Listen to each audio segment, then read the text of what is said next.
മൊഹമ്മദൻസിനോട് വിജയിച്ചുവെങ്കിലും ആ ജയം ബ്ലാസ്റ്റേഴ്സിന് ജംഷഡ്പൂരിനോട് ആവർത്തിക്കാനായില്ല. സീസണിലെ 14-ാം പോരാട്ടത്തിൽ ജംഷഡ്പൂരിനെതിരെ ഏകപക്ഷീയമായ ഒരു ഗോളിനാണ് ബ്ലാസ്റ്റേഴ്സ് പരാജയപ്പെട്ടത്. ഇനി ബ്ലാസ്റ്റേഴ്സിന്റെ അടുത്ത മത്സരം പഞ്ചാബ് എഫ്സിയോടാണ്. ജനുവരി 5-നാണ് മത്സരം. എന്നാൽ ഈ മത്സരത്തിലും ബ്ലാസ്റ്റേഴ്സിനെ ഒരു തിരിച്ചടി കാത്തിരിക്കുന്നുണ്ട്.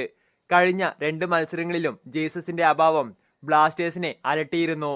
പ്രത്യേകിച്ച് ജംഷഡ്പൂരിനെതിരെയുള്ള മത്സരത്തിൽ കോമെ പെപ്രയാണ് ജീസസിന് പകരക്കാരനായി ഇറങ്ങുന്നത് എങ്കിലും ജീസസിന്റെ അഭാവം താരത്തിന് നികത്താനാവുന്നില്ല. എന്നാൽ പഞ്ചാബിനെതിരെയുള്ള അടുത്ത മത്സരത്തിലും ജീസസ് കളിക്കാൻ സാധ്യതയില്ല എന്നാണ് പ്രമുഖ കായിക മാധ്യമ പ്രവർത്തകനായ മാർക്കസ് മെർഹിലോവോ വ്യക്തമാക്കുന്നത്. അടുത്ത മത്സരത്തിലും ജീസസിന്റെ അഭാവം ബ്ലാസ്റ്റേഴ്സിനെ അലട്ടുമെന്ന് സാരം. അതേസമയം പഞ്ചാബ് നിരയിൽ പരിക്കും സസ്പെൻഷനും മൂലം 5 വിദേശ താരങ്ങൾ ബ്ലാസ്റ്റേഴ്സിനെതിരെ കളിക്കില്ല. മുന്നേറ്റ താരം അസ്മീർ സുജിക്ക് മാത്രമായിരിക്കും ബ്ലാസ്റ്റേഴ്സിനെതിരെ പഞ്ചാബ് നിരയിൽ കളിക്കുന്ന ഏക വിദേശ താരം.